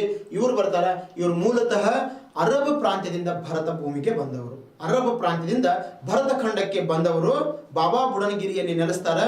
ಮತ್ತು ಅಲ್ಲಿರುವಂತಹ ಒಂದು ಇವರ ಶ್ರೇಷ್ಠವಾದ ಕೊಡುಗೆ ಅಂತ ನೋಡಿದಾಗ ಭರತ ಖಂಡಕ್ಕೆ ನಾವೇನಿವತ್ತು ಕಾಫಿಯನ್ನು ಸೇವಿಸ್ತೀವಲ್ಲ, ಭರತ ಖಂಡಕ್ಕೆ ಅರಬ್ ಕಾಫಿ ಬೀಜಗಳನ್ನು ಭರತ ಖಂಡದಲ್ಲಿ ತಂದು ಭರತ ಭೂಮಿಯಲ್ಲಿ ತಂದು ಕರ್ನಾಟಕದ ಭೂಭಾಗದಲ್ಲಿ ತಂದು ಬಿತ್ತಿ ಈ ಕಾಫಿ ಬೆಳೆಯನ್ನು ಈ ಕರ್ನಾಟಕದ ಕೆಲವು ಭೂಭಾಗದಲ್ಲಿ ಅಂದ್ರೆ ಇಡೀ ಭಾರತದಲ್ಲಿಯೇ ಕಾಫಿ ಬೆಳೆಯಲ್ಲಿ ಕರ್ನಾಟಕವೇ ಆದ್ಯ ಸ್ಥಾನದಲ್ಲಿದೆ. ಇದಕ್ಕೆ ಈ ಶ್ರೇಷ್ಠತೆಗೆ ಕಾರಣೀಭೂತ ಆದಂತಹ ವ್ಯಕ್ತಿ ಯಾರಪ್ಪ ಅಂದ್ರೆ ಹಜರತ್ ಬುರ್ನುದ್ದೀನ್ ಶಹಾ ಅಂತ ಹೇಳ್ತೀವಿ. ಈ ಹಜರತ್ ಬುರ್ನುದ್ದೀನ್ ಶಹಾ ಅವರು ಮಕ್ಕಾ ಮದೀನಾಗೆ ಹೋದಾಗ ಅಥವಾ ಅರಬ್ ರಾಷ್ಟ್ರದಿಂದ ಬರುವಾಗ ಅಲ್ಲಿಂದ ತಂದಿರುವಂತಹ ಅರಬ್ ಕಾಫಿ ಬೀಜಗಳನ್ನು ತಂದು ಈ ಬಾಬಾ ಬುಡನಗಿರಿ ಬೆಟ್ಟದಲ್ಲಿ ನೆಡ್ತಾರೆ. ಈ ಬಾಬಾ ಬುಡನಗಿರಿ ಬೆಟ್ಟದಿಂದ ಅದು ಬೆಳೆದು ನಿಲ್ಲುತ್ತಾ. ಇದೇ ಇವರು ಕೊಟ್ಟಿರುವಂತಹ ಶ್ರೇಷ್ಠವಾದ ಕೊಡುಗೆ ಇವತ್ತು ಭಾರತದ ಆರ್ಥಿಕ ವ್ಯವಸ್ಥೆಗೆ ಒಂದು ಶ್ರೇಷ್ಠವಾದ ಕೊಡುಗೆ ಅಂತ ಹೇಳಬಹುದು. ಇವರು ಪರಿಚಯಿಸಿರುವಂತಹ ಕಾಫಿ ಬೀಜಗಳು, ಇವರು ಪರಿಚಯಿಸಿದ ಕಾಫಿ ವ್ಯವಸ್ಥೆ ಇವತ್ತು ಕನ್ನಡದ ಭೂಭಾಗದ ಅನೇಕ ಜನರಿಗೆ ಅನ್ನವನ್ನು ಹಾಕುತ್ತಿರುವಂತಹ ಬೆಳೆಯಾಗಿದೆ ಅಂತ ನಮಗೆ ಗೊತ್ತಾಗುತ್ತೆ. ಅದೇ ರೀತಿ ಹಜರತ್ ವಾಲಿವುಲ್ಲಾ ಖಾದಿರ್ ಅಂತ ಹೇಳ್ತೀವಿ.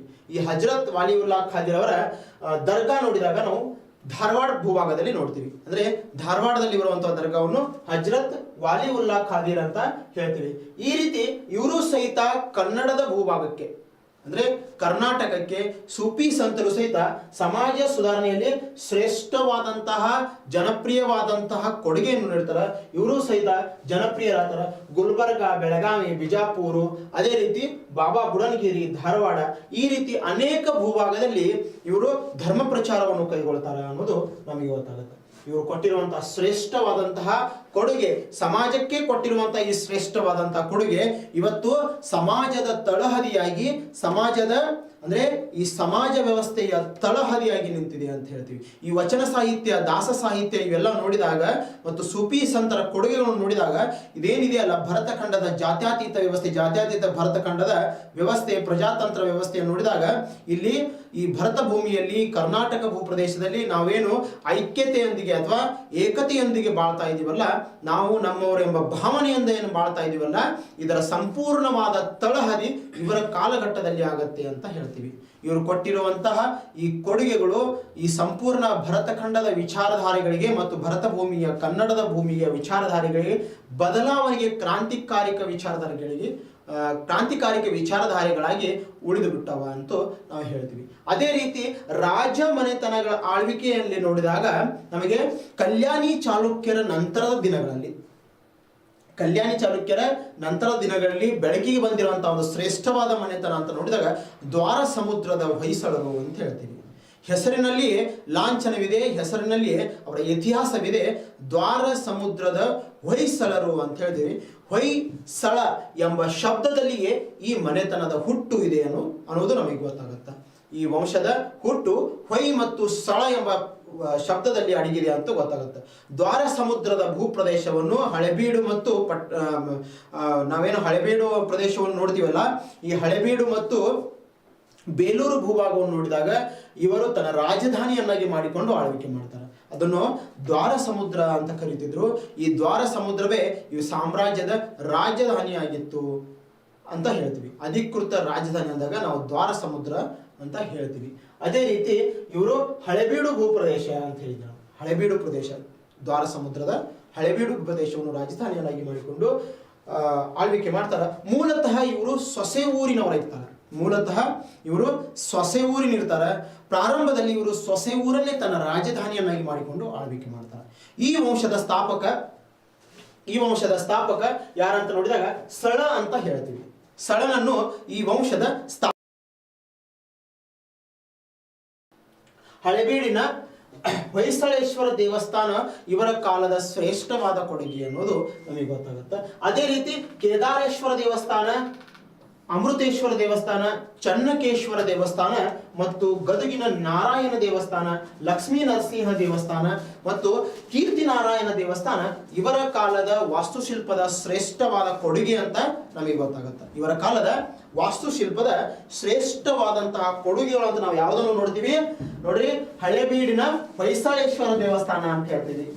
ಹಳೆಬೀಡಿನ ಹೊಯ್ಸಳೇಶ್ವರ ದೇವಸ್ಥಾನ ಮತ್ತು ಕೇದಾರೇಶ್ವರ ದೇವಸ್ಥಾನ, ಅಮೃತೇಶ್ವರ ದೇವಸ್ಥಾನ, ಚನ್ನಕೇಶ್ವರ ದೇವಸ್ಥಾನ ಅಂತ ಹೇಳ್ತೀವಿ.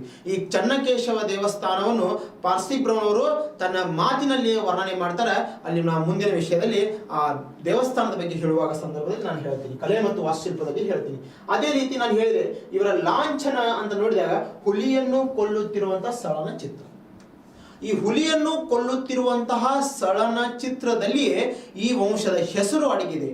ಹೊಯ್ ಮತ್ತು ಸಳ ಈ ಶಬ್ದದಲ್ಲಿ ಈ ವಂಶದ ಹೆಸರು ಅಡಗಿದೆ ಮತ್ತು ಇಲ್ಲಿಂದನೇ ಪ್ರಾರಂಭವಾಗುತ್ತೆ. ಈ ಚಿತ್ರವನ್ನು ನೋಡಿದಾಗ ಈ ಚಿತ್ರವೇ ಈ ಮಹಾಪರಾಕ್ರಮ ವಿಚಾರಧಾರಿಗಳು ಮತ್ತು ಈ ಶ್ರೇಷ್ಠವಾದ ಮನೆತನಕ್ಕೆ ಹುಟ್ಟು ಅಂತ ನಮಗೆ ಗೊತ್ತಾಗುತ್ತೆ. ಅದನ್ನೇ ಅವರು ತನ್ನ ಅವರ ರಾಜ್ಯ ಲಾಂಛನವನ್ನಾಗಿ ಮಾಡಿಕೊಂಡಿದ್ದರು.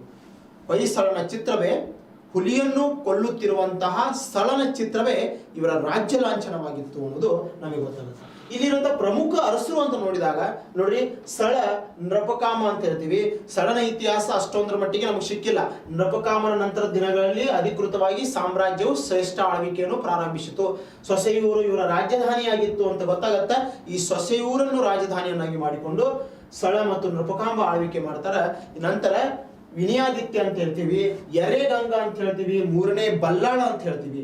ಮೂರನೇ ಬಲ್ಲಾಳ, ಒಂದನೇ ಬಲ್ಲಾಳ, ಎರಡನೇ ಬಲ್ಲಾಳನು ಬರ್ತಾರ. ಇದೇ ರೀತಿ ವಿಷ್ಣುವರ್ಧನ ಅಂತ ಹೇಳ್ತೀವಿ, ಬಿಟ್ಟದೇವ ಅಂತ ಹೇಳ್ತೀವಿ. ಈ ವಂಶದ ಶ್ರೇಷ್ಠ ದೊರೆ ವಿಷ್ಣುವರ್ಧನ ಅಂತ ಹೇಳ್ತೀವಿ. ವಿಜಯ ನರಸಿಂಹ ಬರ್ತಾರ, ಇಮ್ಮಡಿ ವೀರ ಬಲ್ಲಾಳ ಅಂತ ಬರ್ತಾರ, ಮತ್ತೆ ಮುಮ್ಮಡಿ ವೀರ ಬಲ್ಲಾಳ ಅಂತ ಬರ್ತಾರ. ಅಂದ್ರೆ ಮೂರನೇ ಬಲ್ಲಾಳ ಅಂತ ಬರ್ತಾರ. ವೀರರಾಮನಾಥ ಅಂತ ಬರ್ತಾರೆ. ಈ ರೀತಿ ಈ ಮನೆತನದ 4ನೇ ಬಲ್ಲಾಳ್ ಅವರಿಗೆ ಆಳ್ವಿಕೆ ಮಾಡ್ತಾರೆ. ಈ ಮನೆತನದ ಶ್ರೇಷ್ಠವಾದಂತಹ ಕೊಡುಗೆ ಹಳೆಬೀಡು ಮತ್ತು ಅಲ್ಲಿರುವಂತಹ ದ್ವಾರ ಸಮುದ್ರ ಭೂಪ್ರದೇಶ ಅಂತ ಹೇಳ್ತೀವಲ್ಲ, ಹಳೆಬೀಡು ಭೂಪ್ರದೇಶವನ್ನು ನೋಡಿದಾಗ ಮತ್ತು ಅಲ್ಲಿರುವಂತಹ ವಾಸ್ತುಶಿಲ್ಪ ವಿಚಾರಧಾರೆಗಳನ್ನು ನಮ್ಗೆ ನೋಡಿದಾಗ ಗೊತ್ತಾಗುತ್ತೆ. ಹಳೆಬೀಡು ಭೂಪ್ರದೇಶವನ್ನು ನೋಡಿದಾಗ ನಮಗೆ ಇವರ ವಾಸ್ತುಶಿಲ್ಪದ ಶ್ರೇಷ್ಠವಾದಂತಹ ಕೊಡುಗೆಯನ್ನು ನಾವು ನೋಡ್ತೀವಿ. ಅದೇ ರೀತಿ ಇವರು ಕೊಟ್ಟಿರುವಂತಹ ಈ ಶ್ರೇಷ್ಠವಾದ ಅರಸರ ಆಳ್ವಿಕೆಯು ಅದರೊಂದಿಗೆ ಇವರ ಪಾರದರ್ಶಕವಾದ ಆಡಳಿತ ವ್ಯವಸ್ಥೆ ಅಂತ ನೋಡ್ತೀವಿ. ಇವರು ಸ್ವತಂತ್ರವಾಗಿ ಆಳ್ವಿಕೆ ಮಾಡುವುದರೊಂದಿಗೆ ಚೋಳರ ಆಗಿರ್ಬೋದು, ಚಾಲುಕ್ಯರಾಗಿರ್ಬೋದು, ಇವರ ಸಾಮಂತರಾಗಿಯೂ ಸಹಿತ ಕೆಲಸ ಮಾಡ್ತಾರೆ. ಇದೇ ರೀತಿ ಇವರ ಶ್ರೇಷ್ಠವಾದ ಕೊಡುಗೆ ಸಾಹಿತ್ಯಿಕ ಕೊಡುಗೆ ಅಂತ ನೋಡ್ತೀವಿ. ಇವರ ಶ್ರೇಷ್ಠವಾದ ಕೊಡುಗೆ ನಾವು ಕಲೆ ಮತ್ತು ವಾಸ್ತುಶಿಲ್ಪದಲ್ಲಿ ನೀಡುತ್ತೀವಿ. ಇದೇ ರೀತಿ ಬೇಲೂರಿನ ಶಾಸನದ ಪ್ರಕಾರ, ಬೇಲೂರಿನಲ್ಲಿರುವಂತಹ ಈ ಶಾಸನದ ಪ್ರಕಾರ ಇವರ ಮೂಲವನ್ನು ನಾವು ನೋಡಿದಾಗ, ಹೊಯ್ಸಳರು ತನ್ನ ಲಾಂಛನದಲ್ಲಿ ಹುಲಿಯನ್ನು ಕೊಲ್ಲುತ್ತಿರುವಂತಹ ಸಳನ ಚಿತ್ರವನ್ನು ಹೊಂದಿದ್ದಾರೆ. ಹೊಯ್ಸಳರು ತನ್ನ ಲಾಂಛನದಲ್ಲಿ ಹುಲಿಯನ್ನು ಕೊಲ್ಲುತ್ತಿರುವಂತಹ ಸಳನ ಚಿತ್ರವನ್ನು ಹೊಂದಿದ್ದಾರೆ. ಅದನ್ನು ನಾವು ಗಮನಿಸಿದಾಗ ನಮಗೇನು ಗೊತ್ತಾಗುತ್ತದೆ, ಇದರ ಹಿನ್ನೆಲೆ ಸಳ ಸೊಸೆ ಊರಿನವನು, ಯಾವುದು ಸೊಸೆ ಊರಿನ ನಿವಾಸಿ, ಕುಲದೇವತೆಯಾದಂತಹ ವಾಸಂತಿ ದೇವಿಗೆ ದರ್ಶನವನ್ನು ಪಡೆಯಲು ಹೋಗ್ತಿರ್ತಾನೆ. ದಿನನಿತ್ಯ ಬೆಳಿಗ್ಗೆ ವಾಸಂತಿ ದೇವಿಯ ದರ್ಶನವನ್ನು ಪಡೆಯಲು ಹೋದಂತಹ ಸಂದರ್ಭದಲ್ಲಿ ತನ್ನ ವಾಸಂತಿ ದೇವಿಯ ಅರ್ಚಕರು ಅಂತ ಅಲ್ಲಿ ಪ್ರಾರ್ಥನೆಗೆ ಹೋದಾಗ ಅಲ್ಲಿರುವಂತಹ ಅರ್ಚಕರು ಗುರು ಜೈನ ಮುನಿಗಳಾದಂತಹ ಗುರುಗಳು ಮತ್ತು ಜೈನ ಮುನಿಯಾಗಿರುವಂತಹ ಸುಧಾತಾಚಾರ್ಯರು ಅಂತ ಹೇಳ್ತೀವಿ. ಈ ಸುಧಾತಾಚಾರ್ಯರು ಜ್ಞಾನಗ್ರಸ್ತರಾಗಿದ್ರು. ಅಂದ್ರೆ ಧ್ಯಾನದಲ್ಲಿ ತೊಡಗಿರುವಂತಹ ಧ್ಯಾನದಲ್ಲಿ ಮಗ್ನನಾಗಿರುವಂತಹ ಸಂದರ್ಭದಲ್ಲಿ ಏನಾಗತ್ತಂದ್ರೆ ಕಾಡಿನಿಂದ ಒಂದು ಹುಲಿ ಬರುತ್ತದೆ. ಈ ಹುಲಿ ಗುರುಗಳನ್ನು ಅಟ್ಯಾಕ್ ಮಾಡುತ್ತಿರುವಂತಹ ಸಂದರ್ಭದಲ್ಲಿ, ಗುರುಗಳ ಮೇಲೆ ಇರುವಂತಹ ಸಂದರ್ಭದಲ್ಲಿ ಇವರ ಶಿಷ್ಯನಾಗಿರುವಂತಹ ಸಳನಿಗೆ ಗುರುಗಳು ಕೊಟ್ಟಿರುವಂತಹ ಆದೇಶವೇ ಈ ಮನೆತನಕ್ಕೆ, ಅಂದ್ರೆ ಈ ಮನೆತನದ ಹುಟ್ಟಿಗೆ ಕಾರಣವಾಗುತ್ತದೆ. ಹೊಯ್ಸಳ ಎಂಬ ಪದವೇ ಈ ಸಾಮ್ರಾಜ್ಯದ ಹುಟ್ಟಿಗೆ ಕಾರಣವಾಗುತ್ತೆ. ಈತ ಆ ಹುಲಿಯನ್ನು ಕೊಂದು ಹಾಕ್ತಾನ. ಮುಂದೆ ಈತನಿಗೆ ಈ ವಾಸಂತಿ ದೇವಿಯ ಅರ್ಚಕರಾದಂತಹ ಸುಧಾತಾಚಾರ್ಯರು ಏನ್ ಮಾಡ್ತಾರೆ ಅಂದ್ರೆ ಈ ಸೊಸೆ ಊರಿನಲ್ಲಿ ಒಂದು ಸಿಂಹಾಸನವನ್ನು ನಿರ್ಮಾಣ ಮಾಡಿ ಈತನಿಗೆ ರಾಜದೀಕ್ಷೆಯನ್ನು ಕೊಟ್ಟು ಹೊಯ್ಸಳ ಸಾಮ್ರಾಜ್ಯಕ್ಕೆ ಅಡಿಪಾಯವನ್ನು ಹಾಕಿಕೊಡ್ತಾರೆ ಮತ್ತು ಈ ಸಾಮ್ರಾಜ್ಯದ ಗುರುಗಳಾಗಿ ಕೆಲಸ ಮಾಡ್ತಾರೆ. ಈ ಹುಲಿಯನ್ನು ಕೊಲ್ಲುತ್ತಿರುವಂತಹ ಸಳನ ಚಿತ್ರವೇ ಈ ಸಾಮ್ರಾಜ್ಯದ ಲಾಂಛನವಾಗಿ ಉಳಿದು ಬಿಡುತ್ತದೆ. ಹುಲಿಯನ್ನು ಕೊಲ್ಲುತ್ತಿರುವಂತಹ ಸಳನ ಚಿತ್ರವೇ ಸಾಮ್ರಾಜ್ಯದ ಲಾಂಛನವಾಗಿ ಉಳಿದು ಬಿಡುತ್ತದೆ. ಸುಧಾತಾಚಾರ್ಯರ ಅನುಗ್ರಹದ ಮೇರೆಗೆ ಹೊಯ್ಸಳ ಸಾಮ್ರಾಜ್ಯವನ್ನು ಸ್ಥಾಪನೆ ಮಾಡ್ತಾರೆ ಅಂತ ನಮ್ಗೆ ಗೊತ್ತಾಗುತ್ತೆ. ಈ ರಾಜಕೀಯ ಇತಿಹಾಸ ಅಂತ ನಾವು ನೋಡಿದಾಗ ಸಳ ಈ ಸಾಮ್ರಾಜ್ಯದ ಸ್ಥಾಪಕ, ಆದರೆ ಸಳನ ಬಗ್ಗೆ ಅಧಿಕೃತವಾದ ಇತಿಹಾಸ ನಮಗೆ ವ್ಯವಸ್ಥಿತವಾಗಿ ದೊರೆತಿಲ್ಲ. ಸಳ ಸಾಮ್ರಾಜ್ಯ ವಿಸ್ತರಣೆಯಲ್ಲಿ ತೊಡಗಿರ್ತಾನ, ಸಾಮ್ರಾಜ್ಯ ಸ್ಥಾಪನೆ ಮಾಡ್ತಾನ, ಬಟ್ ಸಾಮ್ರಾಜ್ಯ ಸ್ಥಾಪನೆಯೊಂದಿಗೆ ಈತನ ಅಧಿಕೃತವಾದಂತಹ ಇತಿಹಾಸ ನಮಗೆ ದೊರೆತಿಲ್ಲ. ಅಧಿಕೃತವಾಗಿ ಈ ಸಾಮ್ರಾಜ್ಯದ ಸ್ಥಾಪಕ ಮತ್ತು ಭದ್ರವಾದ ಬುನಾದಿಯನ್ನು ಹಾಕಿದವನು, ಭದ್ರವಾದ ಅಡಿಪಾಯವನ್ನು ಹಾಕಿದವನು ನೃಪಕಾಮ ಅಂತ ಹೇಳ್ತೀವಿ. ಸಳನ ಮಗ ನೃಪಕಾಮ ಅಂತ ಹೇಳ್ತೀವಿ. ಈತ ಏನ್ ಮಾಡ್ತಾನಪ್ಪ ಅಂದ್ರೆ ಹೊಯ್ಸಳ ಸಾಮ್ರಾಜ್ಯದ ಅಡಿಪಾಯವನ್ನು ಹಾಕುವುದರ ಮುಖಾಂತರ ಮಡಿಕೇರಿಯ ಸುತ್ತಮುತ್ತಲಿನ ಭೂಪ್ರದೇಶವನ್ನು ಮುಡಿಗೇರಿಯ ಸುತ್ತಮುತ್ತಲಿನ ಭೂಪ್ರದೇಶವನ್ನು ವಶಪಡಿಸಿಕೊಳ್ಳುವುದರ ಮುಖಾಂತರ ಸಾಮ್ರಾಜ್ಯದ ವಿಸ್ತರಣೆಗೆ ನಾಂದಿ ಹಾಡ್ತಾನೆ ಅಂತ ಗೊತ್ತಾಗುತ್ತೆ. ಇಲ್ಲಿ ನೋಡ್ರಿ, ಮಾಲೇಪ ಎಂಬ ಜನರನ್ನು ಸೋಲಿಸಿದಕ್ಕಾಗಿ, ಅವರನ್ನು ಹೊಡೆದು ಓಡಿಸಿದಕ್ಕಾಗಿ ಈತನಿಗೆ ಮಾಲೇಪೇರೊರಂಡ ಎಂಬ ಬಿರುದನ್ನು ಕೊಟ್ಟ ಸನ್ಮಾನ ಮಾಡ್ತಾರೆ. ಇದೇ ರೀತಿ 1024 ಸಂದರ್ಭದಲ್ಲಿ ಹೊಯ್ಸಳರ ಭೂಪ್ರದೇಶವನ್ನು ಚಾಲುಕ್ಯರು ವಶಪಡಿಸಿಕೊಳ್ಳಲು ಬರ್ತಾರೆ. ಅವಾಗ 1024 ಸಮಯದಲ್ಲಿ ಏನಾಗತ್ತಪ್ಪ ಅಂದ್ರೆ ಈತ ಚಾಲುಕ್ಯರ ಸಾಮಂತರಾಗಿ ಕೆಲಸ ಪ್ರಾರಂಭಿಸ್ತಾನೆ ಅನ್ನೋದು ನಮ್ಗೆ ಗೊತ್ತಾಗುತ್ತೆ. ಈತ ನಂತರ ಯಾರು ಬರ್ತಾರಪ್ಪ ಅಂದ್ರೆ ನೃಪಕಾಮನ ನಂತರ ಬರೋನು ವಿನಯಾದಿತ್ಯ ಅಂತ ಹೇಳ್ತೀವಿ. ವಿನಯಾದಿತ್ಯ ಅಧಿಕಾರಕ್ಕೆ ಬಂದಾಗ ಚೋಳರು ಮತ್ತು ಕಲ್ಯಾಣಿ ಚಾಲುಕ್ಯರು ಯಾವ ರೀತಿ ಪಲ್ಲವರು ಮತ್ತು ಬಾದಾಮಿ ಚಾಲುಕ್ಯರು ಕಾದಾಟದಲ್ಲಿ ತೊಡಗಿದ್ರೋ ಅದೇ ರೀತಿ ಚೋಳರು ಮತ್ತು ಕಲ್ಯಾಣಿ ಚಾಲುಕ್ಯರು ಸಾಮ್ರಾಜ್ಯ ವಿಸ್ತರಣೆಯಲ್ಲಿ ಮತ್ತು ಆಂತರಿಕ ಜಗಳದಲ್ಲಿ ತೊಡಗಿರ್ತಾರೆ. ಇವರ ಜಗಳದಲ್ಲಿ ತೊಡಗಿರ್ತಾರೆ. ಈ ಸಮಯ ಸಂದರ್ಭದ ಸದುಪಯೋಗವನ್ನು ಪಡೆದುಕೊಂಡು ಈತ ಇವರ ಜಗಳಿನಲ್ಲಿ ಚಿಕ್ಕಮಗಳೂರು, ಕೊಡಗು, ಹಾಸನ, ಮೈಸೂರು, ಶಿವಮೊಗ್ಗ ಇವತ್ತಿನ ಈ ಜಿಲ್ಲೆಗಳಲ್ಲಿ ಈ ಸಾಮ್ರಾಜ್ಯವನ್ನು ಸ್ಥಾಪನೆ ಮಾಡ್ತಾನೆ. ಕರ್ನಾಟಕದ ಈ ಭೂಭಾಗದಲ್ಲಿ ಸಾಮ್ರಾಜ್ಯವನ್ನು ವಿಸ್ತರಣೆ ಮಾಡ್ಕೋತ ಹೋಗ್ತಾನೆ. ಅವಾಗಿದ್ದ ಬಲಿಷ್ಠ ಹಾಕೋತ ಹೋಗ್ತಾನೆ. ಮುಂದೆ ಕಲ್ಯಾಣಿ ಚಾಲುಕ್ಯರೊಂದಿಗೆ ವೈವಾಹಿಕ ಸಂಬಂಧವನ್ನು ಇಟ್ಕೊಂಡು ಹೊಯ್ಸಳಾದೇವಿ ಎಂಬ ಮಗಳನ್ನು, ಅಂದ್ರೆ ಈತನ ಮಗಳಾದಂತಹ ಹೊಯ್ಸಳಾದೇವಿಯನ್ನು ಮದುವೆ ಮಾಡಿಕೊಡ್ತಾನೆ. ಕಲ್ಯಾಣಿ ಚಾಲುಕ್ಯರ ಮನೆತನಕ್ಕೆ ಮದುವೆಯನ್ನು ಮಾಡಿಕೊಡ್ತಾನೆ. ಇದರ ಮುಖಾಂತರ ಅವರೊಂದಿಗೆ ವೈವಾಹಿಕ ಸಂಬಂಧವನ್ನು, ವೈವಾಹಿಕ ನಂಟನ್ನು ಹೊಂದಿದ ಕಾರಣಕ್ಕಾಗಿ ಈತ ಶಾಂತಿಯುತದ ಆಳ್ವಿಕೆಗೆ ಅಡಿಪಾಯ ಹಾಕ್ತಾನೆ ಅಂತ ಗೊತ್ತಾಗುತ್ತೆ. ಈತ ರಾಜಧಾನಿಯನ್ನು ಬೇಲೂರಿಗೆ ಶಿಫ್ಟ್ ಮಾಡ್ತಾನೆ ಅಂತ ಗೊತ್ತಾಗುತ್ತೆ. ಈತನ ರಾಜಧಾನಿ ಬೇಲೂರಾಗಿತ್ತು. ಈತ ಸೊಸೆ ಊರಿನಿಂದ ಬೇಲೂರಿಗೆ ಸಾಮ್ರಾಜ್ಯದ ರಾಜಧಾನಿಯನ್ನು ವರ್ಗಾವಣೆ ಮಾಡ್ತಾನೆ ಅಂತ ಗೊತ್ತಾಗುತ್ತೆ. ಅಂದ್ರೆ ವಿನಯಾದಿತ್ಯನ ಮುಂಚೆ ನೃಪಕಾಮನ ಮತ್ತು ಸಳನ ಕಾಲಘಟ್ಟದಲ್ಲಿ ಇವರ ಸಾಮ್ರಾಜ್ಯದ ರಾಜಧಾನಿ ಸೊಸೆಯೂರು ಆಗಿತ್ತು. ವಿನಯಾದಿತ್ಯ ಬೇಲೂರಿಗೆ ಸಾಮ್ರಾಜ್ಯದ ರಾಜಧಾನಿಯನ್ನು ವರ್ಗಾವಣೆ ಮಾಡ್ತಾನ ಅಂತ ಗೊತ್ತಾಗುತ್ತೆ. ಅದೇ ರೀತಿ 1ನೇ ಬಲ್ಲಾಳ ಬರ್ತಾನೆ ಆಡಳಿತಕ್ಕೆ 1002ರಿಂದ 1008ರವರೆಗೆ 1102ರಿಂದ 1108ರವರೆಗೆ ಆಳ್ವಿಕೆ ಮಾಡ್ತಾನೆ. 1102ರಿಂದ 1108ರವರೆಗೆ ಆಳ್ವಿಕೆ ಮಾಡ್ತಾನ. ಆದರೆ ಈ ಸಮಯದಲ್ಲಿ ಈ ಕಾಲಘಟ್ಟದಲ್ಲಿ ಈತನೂ ಸಹಿತ ಚಂಗಾಳರನ್ನು ಸೋಲಿಸ್ತಾನೆ. ಕಲ್ಯಾಣಿ ಚಾಲುಕ್ಯರ ಮತ್ತು ಚೋಳರ ಸಾಮಂತರಾಗಿರುವಂತಹ ಚಂಗಾಳರನ್ನು ಸೋಲಿಸ್ತಾನೆ. ಸಾಮ್ರಾಜ್ಯ ವಿಸ್ತರಣೆಗೆ ಅಡಿಪಾಯವನ್ನು ಹಾಕ್ತಾನೆ. ನಳಂಬವಾಡಿಯನ್ನು ವಶಪಡಿಸಿಕೊಳ್ತಾನೆ. ಯಾರನ್ನು ಸೋಲಿಸಿ? ಚಂಗಾಳರನ್ನು ಸೋಲಿಸಿ ನಳಂಬವಾಡಿಯನ್ನು ವಶಪಡಿಸಿಕೊಳ್ತಾನೆ. ಈತ ರಾಜಧಾನಿಯನ್ನು ದ್ವಾರ ಸಮುದ್ರಕ್ಕೆ, ಅಂದ್ರೆ ಹಳೆಬೀಡಿನಿಂದ ಬೇಲೂರಿಗೆ ವರ್ಗಾವಣೆ ಮಾಡ್ತಾನೆ. ಹಳೆಬೀಡಿನಿಂದ ಬೇಲೂರಿಗೆ ವರ್ಗಾವಣೆ ಮಾಡ್ತಾನೆ. ಇದೇ ಬೇಲೂರು ದ್ವಾರ ಸಮುದ್ರ ಅಂತ ಕರಿತಿದ್ರು. ಹಿಂಗಾಗಿ ಅಧಿಕೃತವಾಗಿ ಈ ದ್ವಾರ ಸಮುದ್ರವೇ ಇವರ ರಾಜಧಾನಿಯಾಗಿ ಉಳಿಯುತ್ತದೆ. ಈ ಕಾರಣಕ್ಕಾಗಿ ಇವರನ್ನು ದ್ವಾರ ಸಮುದ್ರದ ಹೊಯ್ಸಳರು ಅಂತ ಹೆಸರು ಕೊಟ್ಟಿವಿ. ಏನಂತ? ದ್ವಾರ ಸಮುದ್ರದ ಹೊಯ್ಸಳರು ಅಂತ ಹೆಸರು ಕೊಟ್ಟಿವಿ. ಈ ರೀತಿ ಏನಾಗತ್ತಪ್ಪ ಅಂದ್ರೆ ಈ ಸಾಮ್ರಾಜ್ಯದ ಬಗ್ಗೆ ನಾವು ನೋಡಿದಾಗ ಇವರ ಆಳ್ವಿಕೆ, ಇವರ ಶ್ರೇಷ್ಠತೆ, ಇವರು ಕೊಟ್ಟಿರುವಂತಹ ಶ್ರೇಷ್ಠವಾದ ಕೊಡುಗೆಗಳನ್ನು ನೋಡಿದಾಗ ಈ ಸಾಮ್ರಾಜ್ಯಗಳು ಒಂದಾನೊಂದು ಕಾಲದಲ್ಲಿ ಈ ಭರತ ಖಂಡದ ಈ ಕನ್ನಡ ಭೂಭಾಗದಲ್ಲಿ ತನ್ನ ಶ್ರೇಷ್ಠತೆಯನ್ನು ಮೆರೆದಿದ್ದಾವ ಅನ್ನೋದು ಗೊತ್ತಾಗುತ್ತೆ.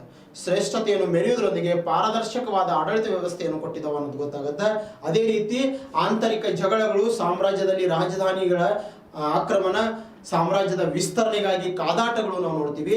ಈ ರೀತಿ ಈ ಸಾಮ್ರಾಜ್ಯಗಳು ತನ್ನ ವಿಸ್ತರಣೆಯ ದೃಷ್ಟಿಯಿಂದ ಅಥವಾ ಈ ಭರತಖಂಡದ ದಕ್ಕನ್ ಪ್ರಾಂತ್ಯದ ಮೇಲೆ ಹತೋಟಿಯನ್ನು ಸಾಧಿಸುವ ಉದ್ದೇಶಕ್ಕಾಗಿ, ರಾಜಕೀಯ ಪ್ರಬಲತೆಯನ್ನು ಸಾಧಿಸುವ ಉದ್ದೇಶಕ್ಕಾಗಿ, ಆರ್ಥಿಕ ಶ್ರೇಷ್ಠತೆಯನ್ನು ಸಾಧಿಸುವ ಉದ್ದೇಶಕ್ಕಾಗಿ ಇವರು ಏನ್ ಮಾಡಿದಾರಲ್ಲ, ಈ ಎಲ್ಲ ವ್ಯವಸ್ಥೆಯನ್ನು ನಾವು ಅಧ್ಯಯನ ಮಾಡ್ತೀವಿ. ಇವತ್ತಿನ ಕರ್ನಾಟಕ ಸರ್ಕಾರಗಳಾಗಿರ್ಬೋದು, ಭಾರತದ ಕೇಂದ್ರ ಸರ್ಕಾರಗಳಾಗಿರ್ಬೋದು, ರಾಜ್ಯದ ಅನೇಕ ಸರ್ಕಾರಗಳು ಇವರ ಕಾಲದ ಅನೇಕ ಇಲಾಖೆಗಳನ್ನು ಫಾಲೋ ಮಾಡ್ತಾ ಇದ್ದಾರೆ. ಇವರ ಕಾಲದ ಅನೇಕ ವಿಚಾರಧಾರೆಗಳನ್ನು ಫಾಲೋ ಮಾಡ್ತಾ ಇದ್ದಾರೆ. ನಾವು ಇವರ ಆಡಳಿತ ವ್ಯವಸ್ಥೆ ಅಂತ ತೆಗೆದು ನೋಡಿದಾಗ ಅನೇಕ ವಿಚಾರಗಳು ಗೊತ್ತಾಗುತ್ತಾ. ಈ ಎಲ್ಲ ವಿಚಾರಗಳು ಎಲ್ಲಿಂದ ಬಂದವಪ್ಪ ಅಂದ್ರೆ ನಮ್ಮ ಪೂರ್ವಜರು ಕೊಟ್ಟಿರುವಂತ ಆಡಳಿತ ವ್ಯವಸ್ಥೆಯಿಂದ ಬಂದವ ಅಂತ ಗೊತ್ತಾಗತ್ತ. ನೋಡ್ರಿ, ನಾವು ದ್ವಾರ ಸಮುದ್ರದ ಹೊಯ್ಸಳರನ್ನು ನೋಡ್ತಾ ಇದ್ದೀವಿ. ಅದೇ ರೀತಿ ದಾಸ ಸಾಹಿತ್ಯ ಮತ್ತು ಸುಫಿ ಪಂಥಗಳ ಬಗ್ಗೆ ಅಧ್ಯಯನ ಮಾಡಿದ್ವಿ. ಈ ಎಲ್ಲವನ್ನು ನೋಡಿದಾಗ ನಮಗೆ ಸಮಾಜ ಸುಧಾರಣೆಯ ವಿಚಾರಧಾರೆಗಳು ಮತ್ತು ರಾಜ ಪರಂಪರೆಯ ವಿಚಾರಧಾರೆಗಳು ಗೊತ್ತಾಗುತ್ತವ ಅಂತ ಗೊತ್ತಾಗುತ್ತೆ. ಅದೇ ರೀತಿ ನಾನು ನಿಮಗೆ ಸ್ಪೆಷಲ್ ಆಗಿ ಒಂದು ಹೇಳ್ಬೇಕಂತ ಹೇಳ್ತಾ ಇದ್ದೀನಿ.